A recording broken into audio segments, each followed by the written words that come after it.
Bismillahirrahmanirrahim. Assalamualaikum warahmatullahi wabarakatuh. Adik-adik sekalian, pada video kali ini saya akan menjelaskan tentang materi kedua, yaitu penyajian data atau metode penyajian data. Nah, di sini ada beberapa metode penyajian data yang akan saya sajikan. Tentunya metode penyajian data yang saya sajikan ini adalah metode penyajian data yang umum kita gunakan, ya. Jadi kalau kalian lihat dalam ilmu statistik itu, metode penyajian datanya biasanya seperti ini saja, ya. Metode-metode ini yang umumnya kita gunakan, begitu ya.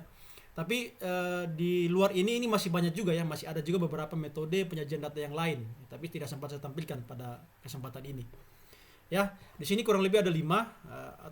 Ya, yang pertama di sini ada tabel distribusi frekuensi, kemudian ada pie chart atau diagram lingkaran, kemudian ada dot plot atau diagram titik, kemudian ada histogram atau diagram batang, dan yang terakhir ada diagram batang daun, ya.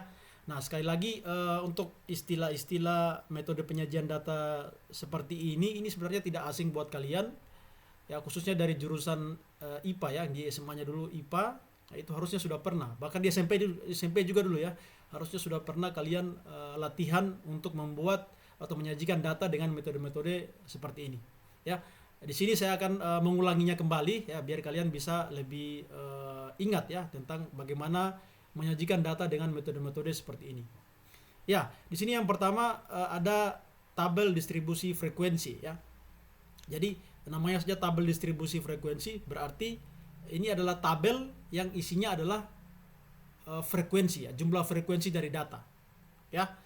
Nah, ini langsung saja di sini ada contoh soal, ya. Contoh soalnya di sini adalah data dari berat badan 15 orang mahasiswa, ya. Nah, untuk membuat tabel distribusi frekuensi, jadi hal yang pertama kita lakukan adalah mengurutkan data terlebih dahulu. Ya, ingat, ya, hal pertama yang kita lakukan adalah mengurutkan data terlebih dahulu, mengurutkan dari nilai yang paling kecil sampai dengan nilai yang paling besar. Ya, kebetulan di sini data atau nilai yang paling kecil di sini adalah 41 dan nilai yang paling besar adalah 78. Ya, kebetulan ini sudah terurut, ya. Jadi langsung saja kalau sudah terurut, langsung saja kita tinggal buat tabelnya, ya. Nah, untuk membuat tabelnya ini cukup simpel saja. Jadi biasanya kita gunakan di sini ada 3 kolom, ya. 3 kolom. Nah, kolom pertama itu biasanya adalah interval kelas, yang kedua ada nilai tengahnya berapa, dan yang ketiga ada frekuensinya, ya. Jadi yang pertama di sini ada interval kelas. Nah, interval kelas ini biasanya ini tergantung dari kita, ya, tergantung dari kita dan juga tergantung dari datanya kita, ya, besaran data kita, ya. Jadi tinggal kita lihat kita mau pakai interval berapa untuk data kita, ya. Misalnya seperti ini saya kira datanya tidak terlalu banyak, hanya ada 15 data, jadi tidak terlalu banyak. Jadi saya gunakan, dan juga selain tidak terlalu banyak, angkanya juga tidak terlalu berjauhan nilainya, ya.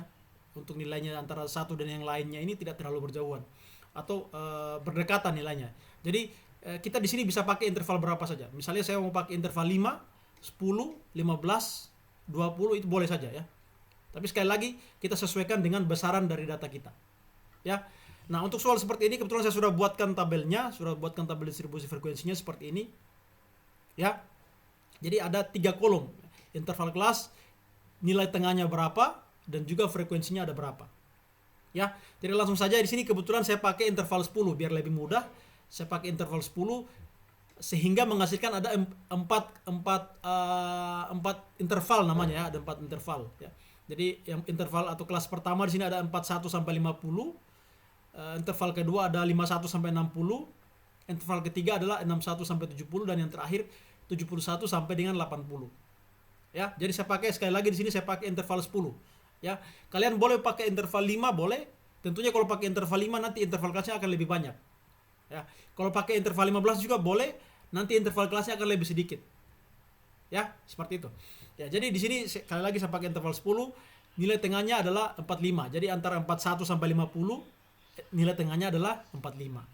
Nah, sekarang tinggal kita lihat untuk nilai interval 41 sampai 50 ini ada berapa frekuensi di data ini. Ya.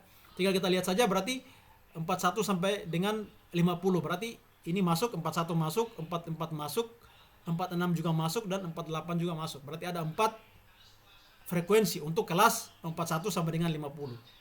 Ya.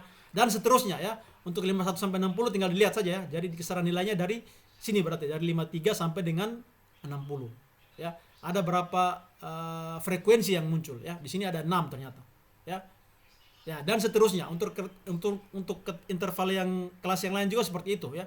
Tinggal kita lihat untuk dalam interval 61 sampai 70 berapa data yang masuk, berapa frekuensinya. Ya, seperti itu. Saya kira ini cukup simpel. Saya kira mudah kalian pahami ya. Itu yang pertama ya, tabel distribusi frekuensi. Jadi sekali lagi, tabel yang isinya berupa frekuensi dari data. Ya, seperti itu. Saya kira mudah ini kalian lakukan ya. Itu yang pertama. Nah, yang kedua di sini adalah diagram lingkaran atau pie chart ya. Nah, untuk diagram lingkaran ini kita bisa gunakan dua satuan di sini ya. Kita bisa pakai satuan persen atau satuan derajat. Ya. Sini sudah ada rumusnya, silakan kalian buat saja langsung. Di sini ada yang untuk satuan persen ya. Jadi yang dibutuhkan adalah frekuensi dari datanya. Berapa frekuensinya dibagi dengan jumlah datanya ada berapa dikali dengan 100%. Ya, itu untuk satuan persen. Dan kemudian satuan derajat ya sama juga ya, yang dibutuhkan adalah frekuensi dari datanya dibagi dengan jumlah data dan dikali dengan 360 derajat karena dia satuan derajat. Ya. Jadi simpel saja. Ya, jadi langsung saja kita latihan saja misalnya seperti ini ya. Ini ada contoh soal yang tadi ya, data berat badan mahasiswa tadi. Ada kebetulan ada 15 mahasiswa. Nah, ini tadi saya sudah buatkan tabel distribusi frekuensinya. Sekarang tinggal dibuatkan saja diagram lingkarannya. Ya. Nah, untuk satuan di sini ya saya sarankan kalian menggunakan satuan derajat. Ya, satuan derajat ini lebih mudah supaya kalian agak mudah untuk memplot dalam lingkaran. Ya. Jadi pakai satuan derajat saja. Jadi langsung saja untuk anunya misalnya kita mulai dari kelas yang pertama dulu, kelas ini untuk kelas 41 sampai 50. Jadi frekuensinya 4 per jumlah data ada 15 ya. 4 per 15 dikali dengan 360 derajat. Ya, berapa hasilnya? Ya.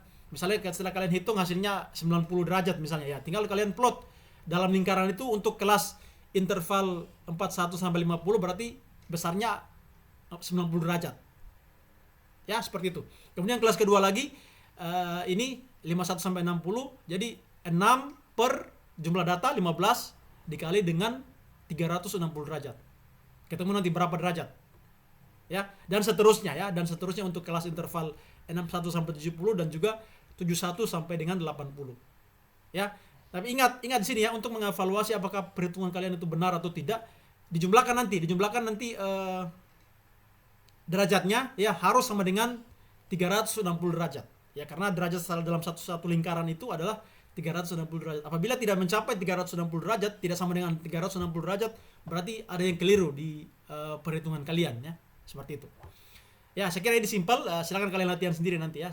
Di akhir slide ini akan ada soal ya atau tugas yang silakan kalian latihan dengan soal atau tugas-tugas itu. Ya. Itu yang kedua, diagram lingkaran.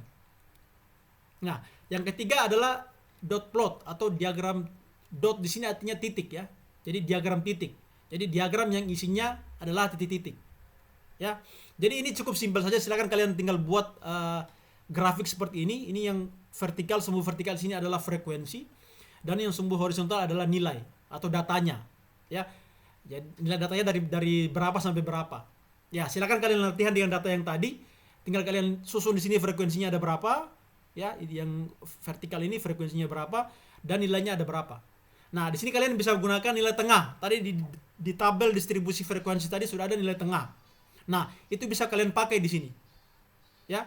Jadi tinggal diplot saja. Misalnya nilai tengah kelas pertama ada misalnya 41 sampai 50. Nilai tengahnya adalah 45. Jadi tinggal diplot saja di sini 45.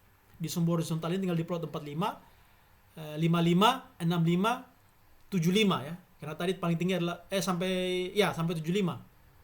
Sampai 85 malah ya. Karena yang paling tinggi tadi nilainya adalah 78 tadi kalau tidak salah. Ya, jadi tinggal diplot saja untuk interval atau nilai tengah 45 ini frekuensinya ada berapa. Ya, misalnya tadi ada 4, ya tinggal diplot di sini di 4. Ya, seperti itu. Saya kira ini tidak terlalu rumit ya. Saya kira ini simpel sekali. Itu yang ketiga ya, dot plot atau diagram titik. Nah, yang keempat, ya ini sebenarnya mirip ya, diagram lingkaran di sini ya. Yang keempat atau histogram, bahasa nama statistiknya adalah histogram.